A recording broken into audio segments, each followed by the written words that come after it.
नमस्कार मैत्रिणींनो, ज्योत्स्ना रेसिपीमध्ये आपले खूप खूप मनापासून स्वागत आहे।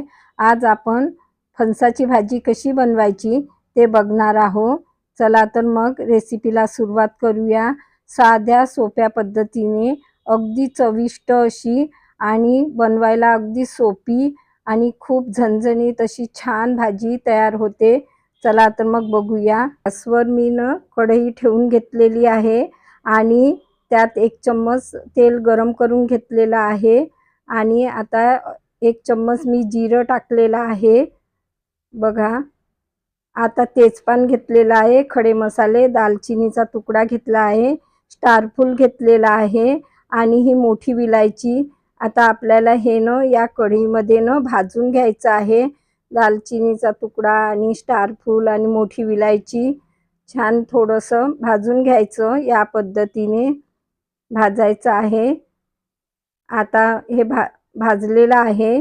यातनं मी 2 असे कांदे काप करून घेतलेले आहे आणि आलं घेतलेलं आहे आणि लसण आणि खोबऱ्याचे काप घेतलेले आहे आणि 2 टमाटर असे चिरून घेतलेले आहे।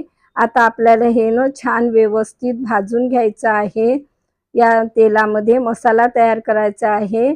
मी आलं, लसण आणि खोबरं टाकून घेतलेलं आहे, कांदे वगैरे। आणि ह्या मसाले आता आपण हे खडे मसाले घेतलेले आहेत त्यात भाजून घ्यायचं आहे। थोडा लालसर कलर येईपर्यंत कांदे आपल्याला भाजून घ्यायचे आहे। बघा, मी या पद्धतीने भाजून घेतलेला आहे। आता मसाले घेतलेले आहे। मी 1.5 चम्मच तिखट घेतलेला आहे, चवीपुरतं मीठ, हळद घेतली अर्धा चम्मच, 1 चम्मच मी धने पावडर आणि अर्धा चम्मच जिरे पावडर। आता हे मसाले आपल्याला यात टाकून घ्यायचे आहे आणि छान हे बघा या पद्धतीने भाजून घ्यायचं आहे।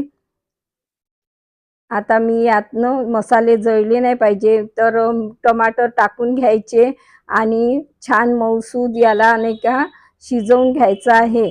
हा मसाला छान तयार करायचा आहे।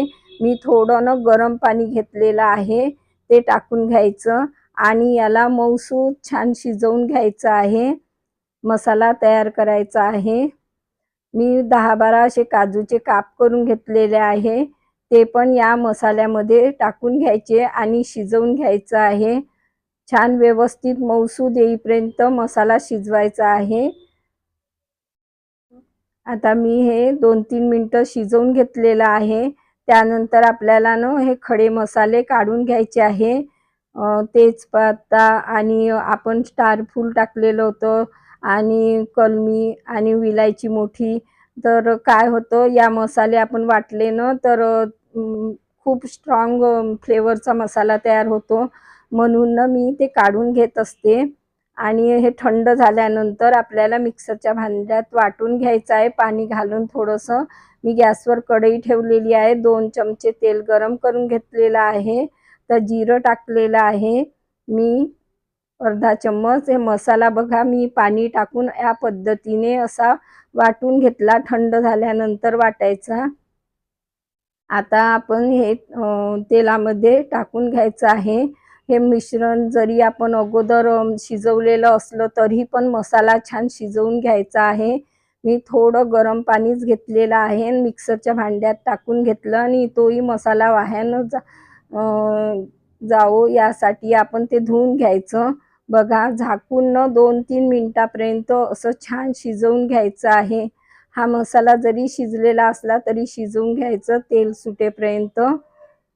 तर मी शिजवून घेतलेला आहे। आता मी इथे म्हणजे अर्धा किलोला कमीच होतं, तर हे फणस घेतलेलं आहे। तर मी हे फणस पाण्यातही वाफवलं नाही आणि याला भाजलं पण नाही, यावेळेला मी या पद्धतीने करत आहे। तर खरंच खूप छान भाजी तयार झालेली होती। थोडं पाण्यात वाफवलं, त्या भाजीची चवी थोडी वेगळी येते आणि तेलात भाजलं त्याची पण थोडी वेगळी येते। या पद्धतीने करून बघा। तर कसं सगळ्या पद्धतीने करून आपण भाजी खाल्ल्या पाहिजे। तर ही पद्धत खूप छान आहे। बघा, मी झाकून मसाल्यामध्ये त्याला मुरवून घेतलं, थोडा 5 मिनिटापर्यंत मुरवून घ्यायचं मसाल्यामध्ये फणस। त्यानंतर मुरल्यानंतर गरम पाणी सोडलेलं आहे. आपल्याला किती ग्रेव्ही पाहिजे त्यानुसार सोडायचं. तर या पद्धतीने भाजी बनवाल तर खूप छान भाजी तयार होते. आता बघूया आपण फणस आपला शिजला का.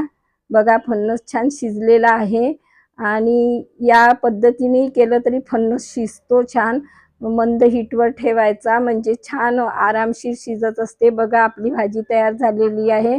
मी कोथिंबीर टाकून घेतलेली आहे, केलेली आहे. बघा खूपच छान भाजी तयार झालेली होती. या पद्धतीने तुम्ही नक्की एकदा तरी ट्राय करा. कशी वाटली तुम्हाला माझी पद्धत? तर एक लाईक नक्की करा आणि कमेंट्स करून कळवा कशी वाटली तुम्हाला माझी रेसिपी. पुन्हा भेटू नवीन व्हिडिओ सोबत. तोपर्यंत मस्त राहा. धन्यवाद.